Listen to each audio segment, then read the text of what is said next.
चालू झालेली आहे आणि प्रथमतः गोरे महाराज ताई यांची सेवा या ठिकाणी संपन्न होत असताना दुसरी सेवा ताई यांची सुरू होत आहे. तरी सर्व भाविकांनी या सेवेचा पूर्णतः लाभ घ्यावा. दिगंबरा दिगंबरा श्रीपाद वल्लभ दिगंबरा दिगंबरा दिगंबरा श्रीपाद वल्लभ दिगंबरा दिगंबरा दिगंबरा श्रीपाद वल्लभ दिगंबरा दिगंबरा दिगंबरा श्रीपाद वल्लभ दिगंबरा श्रीपाद वल्लभ श्री गुरुदेव दत्त अवधूत चिंतन श्री गुरुदेव दत्त श्री स्वामी समर्थ महाराज.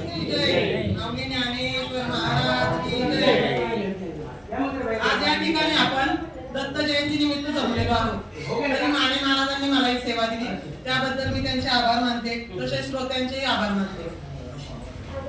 काळीमा सांडे कोळसा वर कोमे आयसा राक्षसी माऊसा विठू शके ज्ञानेश्वरी मधली 6व्या अध्यायातली 244वी ओवी असून माऊली या ओवीत म्हणतात राक्षसाला कळसा जरी किती काळा असला घासला तरी तो चमकू शकेल परंतु तो पांढरा बगड्यासारखा होऊ शकत नाही. तसेच राक्षसाला किंवा दैत्याला रोज जरी मांस दिले तरी त्याला एक ना एक दिवस त्याची किळ असेल परंतु माणसाला नामाचा वीट येत नाही. नाम घेता वाया गेला ऐसा कोणी आहे का? नाम घेता वाया गेला ऐसा कोणी उद्धार झालेला आहे. नाम घेता वाया गेला ऐसा कोणी ऐकलेला नाही.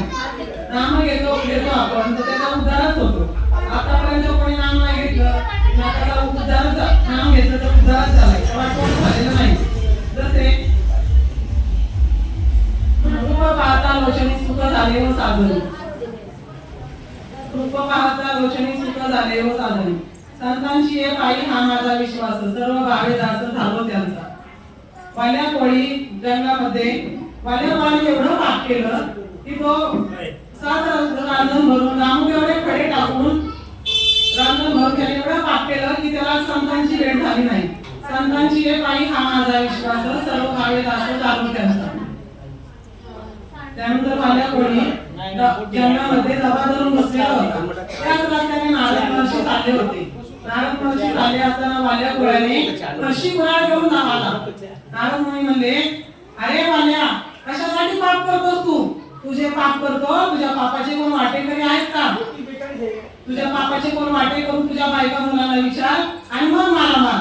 वाल्या कोळ्याने नारद महर्षींना झाडाला बांधून ठेवले आणि घरी गेला. घरी गेल्यानंतर मुलं अंगणामध्ये खेळत होती. मुलांना म्हणाला बाळांनो इकडे या. मी जे पाप केले त्यात तुम्ही वाटेकरी आहात का? मुलं म्हणाले झाले कर्म तैसे वाया गेले. झाले कर्म तैसे भोगाले उपजले मेले ऐसे किती. केलेले कर्म तुम्हीच भोगायचे. त्यानंतर पत्नीला आवाज दिला अगं इकडे ये. पत्नी म्हणाली थांबा तुमची रोजचीच कटकट. मी चुलीवरती डाळीला आदळ ठेवले डाळ टाकते आणि तुमच्याकडे येते बोलायला. तेवढ्यामध्ये पत्नी घरामध्ये गेली डाळ घेऊन आली. गाडग्यामध्ये भाऊजी बसलेले होते. भाऊजींनी धमका दिला तिला.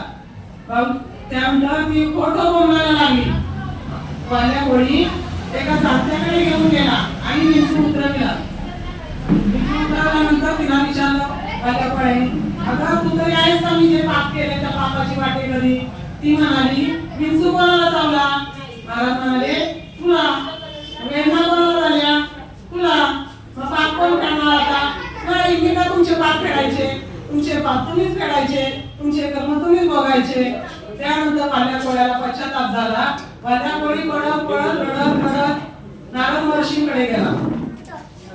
स्वतःच्या अश्रूने नारद महर्षींच्या पाय धुतले. गुरुदेव मला या पापातून मुक्त करा. माझ्याकडून खूप पाप झालेला आहे. मी आतापर्यंत एवढं पाप केलं की मला त्याचा आता पश्चाताप झालेला आहे. त्याचा पश्चाताप झालेला आहे. महाराज गुरुदेवांनी त्याला मंत्र दिला. आवडीचा मंत्र सांगितला सोपा राम राम राम राम. पण पापामुळे राम काय म्हणता येईल ना. मला मरा मरा असं माझ्या कोणी बोलू लागला. बोलता बोलता उलट मंत्र म्हणता वाढून तयार झाले. 12 वर्षांनी गुरुदेव त्या रस्त्याने चालले असताना वारुळाला कान लावले तर त्यातून राम राम असा आवाज येऊ लागला. त्यानंतर त्यांनी ते वारुळ बाजूला केले आणि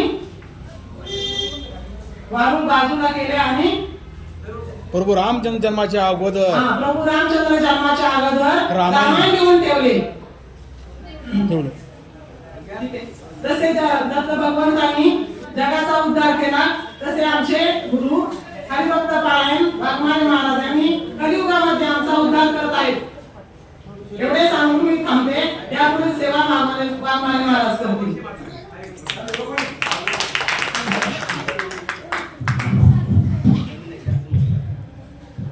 खूप छान असं प्रवचन सेवा या ठिकाणी धन्यवाद बलदेवताई यांनी केली आहे.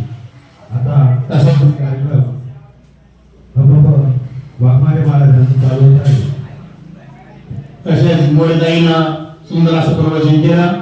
तसेच बळदेताईनं सुद्धा नवीन आसना सुद्धा या आसनावर रमावली. बोलतात ती फार माझं भाग्य आहे एवढं. आणि बोलणारा माणूस वाटतो मला लक्षात घ्या. त्यांनी ओळी सांगितले काळे मासांडे कोळसा ओळी होय आईसा राक्षसी मावसा विदेशी.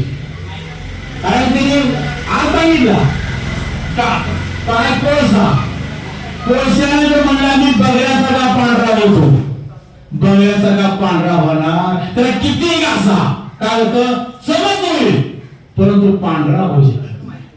राक्षसी मावसा मनोबरावर वर्णन करतात. जर एखादं दैत्य असेल तर दैत्याला वाटलं की रोज ती खात असेल माणूस किंवा आपण रोज मेथीची भाजी खाल्ली कटाळायचं का नाही. ते म्हणता का काय माय रोजच्या रोज म्हणजे हा पाहिजे तू तर पाहिजे. हा 5 मिनिट आहे पाहुणीचा बघा काढाय. हा खूप 5 मिनिटापासून काढले. हा काय सांगितलं आहे बरोबर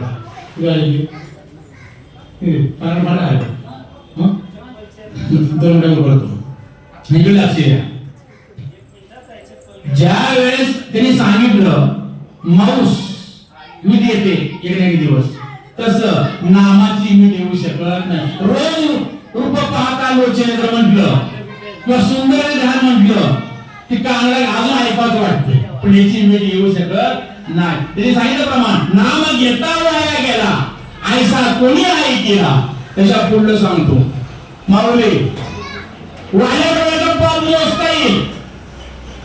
किती राम भरले होते वा 7 मारणं किती दामू केवढा खा टाकून भरले होते. मी माऊलीला सांगितलं 10,000 रुपये देतो खडे मोजणार पैशासाठी आमिषाच्या पोटी गळ गेला मासा थोरणी कसा मरला पारे मोजला परंतु त्याच्या पुढे पाप लागला होता कोण बोलता माऊलीला हरिपाठ वर्णन आहे.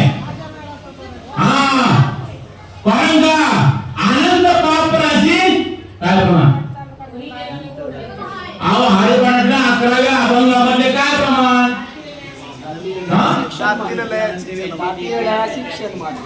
जातीय लयाची क्षण मात्रे. कारण का आपासून त्या पापाला गणितच नाही असा पाप करणारा भाग्य होता कोण आजा मेळा बरोबर आहे. पण त्या आजा मेळ्याला लक्षात घ्या कुठं होता काही म्हणत हरिपाठ 4 कुठं 2 ते 4 हरिपाठ हा दाखवता येणार आहे तुम्ही बरं. मला विषयाला बघून इथे पूर्ण देतो. कधी विषय आपला कुठला असेल ना तिथं मी काय करतो आपलं फक्त हरिपाठ घ्यायचं आहे मग 15 मिनिटं थांबणार ना मी कीर्तनाला चालू करणार पुढे हा ठीक आहे घ्या. झालेली सेवा तुम्हा सर्वांच्या चरणाला अर्पण करून दत्त भगवंताचा जन्मोत्सव आहे आणि हा 1 मिनिट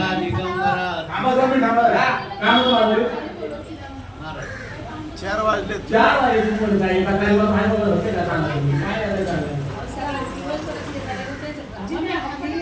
काय त्याला टायमिंग किती का त्यांना बोलला 2 लाख गुंठा कुर्ल्याचे पांडुरंगाच्या मंदिरामध्ये जे महिला मंडळ आहेत त्यांनी हरिपाठाचं मी निश्चित सांगितलं होतं आम्ही भजनाला लावून सांगितलं ही लक्षात ठेवा आमच्याकडे नाही त्या महिला मंडळ जे आहेत ना त्यांना सांगितलं नाही तुम्ही होते का ह्यांना सांगितलं की तुम्ही हरिपाठ अगोदर घ्या आम्ही भजनाला दिला आहोत म्हणून त्याला सर्व कल्पना तुम्हाला दिलेली होती